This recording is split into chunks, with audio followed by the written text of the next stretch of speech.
안녕하세요. 탁질 교수입니다. 최근 이단들의 특징들 중에 하나는요, 한국 이단들이 한류를 이용해서 세계로 진출하고 있고, 또 해외의 많은 이단들이 한국의 독특한 종교 시장을 노리고 한국으로 들어오고 있는 그런 특징을 보여주고 있습니다. 해외 이단들 중에 눈에 띄는 단체가 하나 있습니다. 중국에서 온 전능신교 동방번개로 알려진 단체입니다. 이 단체가 가시화되어진 것은 2014년 중국에서 일어난 한 사건 때문입니다. 백주 대낮에 행인이 빈번한 거리에 위치한 한 패스트푸드 매장에서 일어난 살인사건 때문이지요. 이 매장 안에 들어간 한 가족이 믿던 종교가 있습니다. 그것이 전능신교이지요. 이 가족은 그 매장 안에 있던 한 여성에게 포교를 시도했고, 여성이 그것을 거절하자 폭행, 사망시킨 사건입니다. 그 후로 얼마 지나지 않아 이 폭행 사건에 가담했던 가족의 아버지와 딸의 사형이 집행이 되고, 나머지 가족들은 중형을 받았다는 그런 외신을 접했습니다. 전능신교, 바로 이 단체입니다. 이 전능신교는 최근 그들의 문제가 이슈화되자 이 패스트푸드 매장에서 일어난 일은 본인들과는 무관하다고 주장을 해오고 있지요. 이 전능신교는 도대체 어떤 단체이길래 이토록 최근 관심이 일어나고 있고, 또 중국 정부에서는 파륜궁과 함께 이 단체를 제재하고 통제하기 위해서 최근 그렇게 많은 힘을 쏟고 있는지 궁금해집니다. 물론 정치적인 이유가 있을 수도 있겠지요. 하지만 우리는 오늘 종교적인 관점에서, 이단 문제의 관점에서 이 단체를 보려고 합니다. 동방번개라고 불리우는 이유는 마태복음에 나오는 것처럼 재림주의 임함이 동쪽부터 서편까지 번개가 번쩍임 같다라고 하는 말씀이 있는데, 그 말씀 속에서 동방번개라는 그들의 명칭이 택해졌고 지금은 전능신교로 불리우고 있지요. 이들의 교리적인 주장은 요약하면 이렇습니다. 성경은 불완전하다. 그렇기 때문에 성경은 일시적인 참고 도서일 뿐이다. 예수 그리스도는 실패했다. 불완전하다. 그래서 그 구속사역을 완성시키기 위해서 중국에 재림한 구세주가 있는데, 그 이는 바로 여성이다. 그 여성 그리스도에게만 순종해야 구원을 얻을 수 있다 라고 하는 것이 이 전능신교의 교리적인 주장으로 이해할 수 있습니다. 그리고 중국에 나타난 바로 이 여성, 재림주가 곧 양향빈이라고 하는 여성이지요. 그 여성을 전능신으로 믿고 있습니다. 그렇게 이 동방번개가 전능신교라는 이름으로 불려지고 있는데요. 만약에 중국에서 이 단체가 성장하고 또 확장되었다고 한다면 문제는 안 되겠지요. 근데 한국으로 이 단체가 들어오고 있는 것이 우리 한국교회로 하여금 이 단체에 관심을 갖게 하는 이유가 됩니다. 이 전능신교의 활동과 관련해 가지고 중국에서도 많은 관심을 학계에서 가지고 있고, 저도 그러한 문제로 인해 가지고 관련된 모임을 가진 적도 있었습니다. 수년 전에 이 단체에 대한 현황을 한번 접한 적이 있는데, 중국 내에서 100만 이상의 그 신도수가 있다고 하는 정부 관계자의 설명을 들은 적이 있습니다. 굉장한 규모이지요. 그렇게 많은 사람들이 한 젊은 여성, 양향빈이라는 여성을 재림 그리스도로 믿고 있다는 사실이 선뜻 받아들여지기 어렵습니다.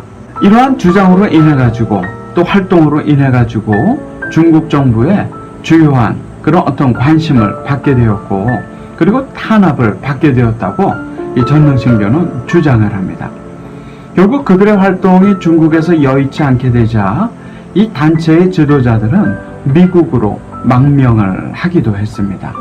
그리고 이 미국의 망명에 있던 지도자들이요, 중국의 이 관계자, 소식통에 따르면은 아무래도 미국은 거리적으로 좀 떨어져 있다 보니까 중국에 인접하고 또 신도들의 왕래도 자유로울 수 있는 이 한국을 주목하게 되었고, 한국을 어떤 포교의 거점, 그러니까 전능신교의 헤드쿼터를 설치할 수 있는 곳으로 판단한 것은 아닌가 보여집니다. 관계자들에 따르면 이 전능신교의 지도자들도 이미 한국에 들어와서 활동을 하고 있는 것은 아닌가 하는 그런 의문을 가지고 있기도 합니다. 특별히 지도자들은 중국에 있는 전능신교 신도들에 대한 탄압이 거세지자 무비자 환승제도가 있는 제주도로 이 신도들을 들어오게끔 지시를 했다고 하는 이야기가 들리고요. 실제로 제주도로 이 전능신교의 수많은 신도들이 무비자 입국을 해서 그리고 난 뒤에 본인들이 종교적인 탄압을 받고 있다고 해서 난민 신청을 한 사례가 수백 건에 이르고 있지요. 물론 이런 전능신교 신도들의 난민 신청이 받아들여진 사례는 아직 없지만 이러한 난민들이라고 주장하는 신도들의 입국과 그러한 논란들이 지속적으로 진행되고 있습니다. 이렇게 들어온 많은 신도들이요, 한국에 자리를 잡은 것으로 보여집니다. 실제로 전능신교의 본부가 서울 고려동에 있습니다. 본부 건물이나 교회 건물이 있고, 그리고 얼마 전부터는 강원도 횡성이라든지 충북 음성, 괴산 이런 곳에 대규모 숙박시설을 매입하고 그곳을 신도들을 위한 공동, 집단, 거주시설로 활용을 하거나 수련시설로 활용을 해오고 있습니다. 그렇기 때문에 지역 기독교 연합회와 마찰을 빚고 있기도 하지요. 중국 출신의 이 동방번개 전능신교 2단은 한국에 들어와서 한국의 거점을 잡고 활동을 해나가기 위해서 이미 한국 곳곳에 그들의 거점들을 만들어 놓았다는 것이 팩트이지요. 이렇게 한국을 찾아온 동방번개 전능신교 신도들을 찾기 위한 중국 내 가족들의 한국 방문도 이어지고 있고요. 청와대 앞이라든지 한국의 다양한 언론, 연구기관을 통해서 가족을 찾기 위한 그러한 노력들도 이어지고 있습니다. 양양빈, 즉 여자 재림 그리스도가 이 조직을 관리하고 있는 것으로 보여지지만 전능신교를 시작한 조유산이라는 중국 흑룡강성 하얼빈 인근의 아성 출신의 한 남성이 대제사장으로서 이 단체를 장악하고 있는 것으로 보여집니다. 그러고 보면 이 조유산이 여그리스도인 양양빈 자체도 통제하고 있는 것은 아닌지 그런 의구심을 갖게 합니다. 특별히 이 전능신교의 활동은요, 오히려 오프라인보다는 온라인 상에서, 유튜브 상에서의 활동이 더욱더 활발한 것으로 보여집니다. 그들이 모이고 있는 모임 동영상, 성경 공부 동영상, 그리고 유튜브의 합창단을 통한 그들 교리의 설파 등등, 그야말로 유튜브 안에는 전능신교에서 만든 완성도 높은 고화질의 그런 동영상들이 셀 수 없이 지금 깔려 있는 것을 볼 수가 있지요.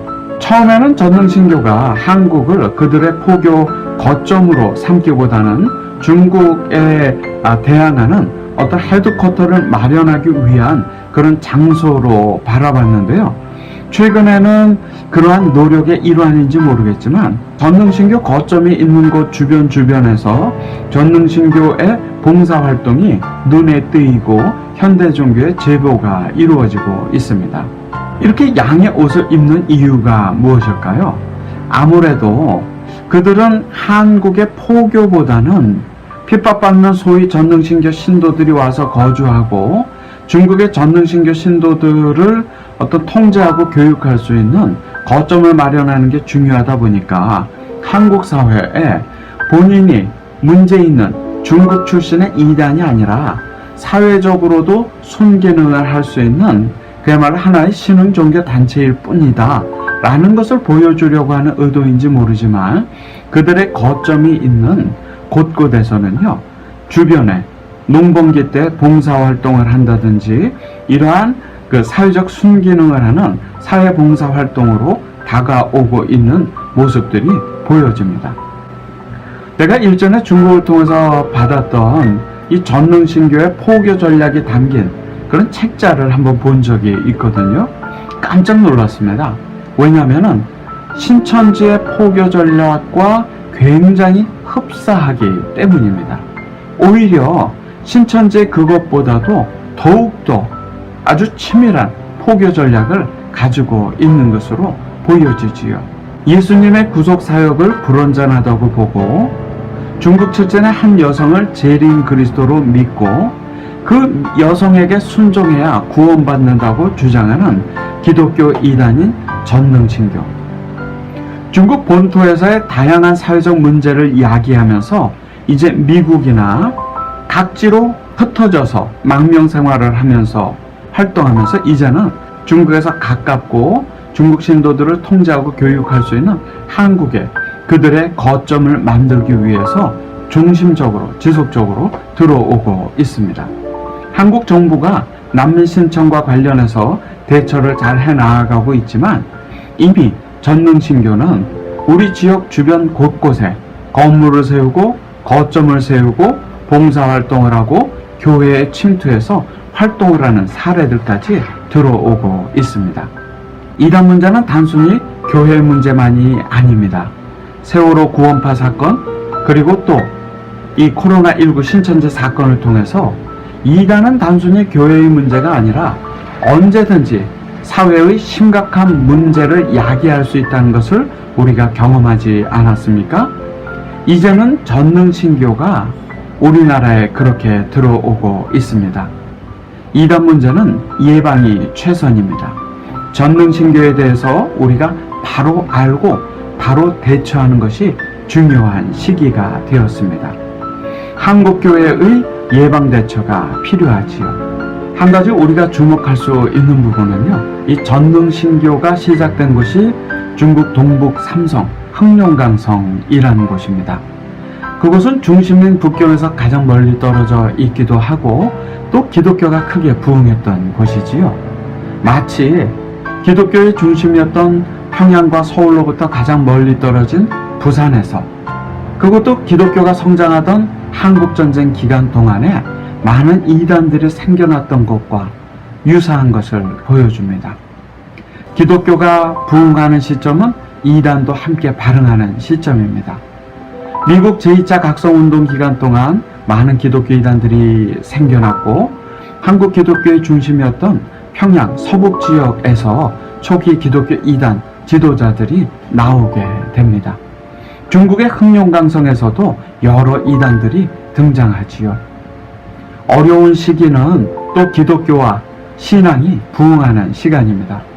코로나19로 우리가 참으로 절체절명의 위기를 맞고 있지만 이 코로나19처럼 전쟁과 전염병과 홍수가 만연하던 6.25 전쟁 기간 동안 교회가 성장을 했지요. 또 그 안에서 이단이 발흥한 것입니다. 코로나19를 맞고 있는 지금 오프라인뿐만 아니라 이 전능신교와 같은 온라인 이단들이 활발하게 활동하고 있습니다.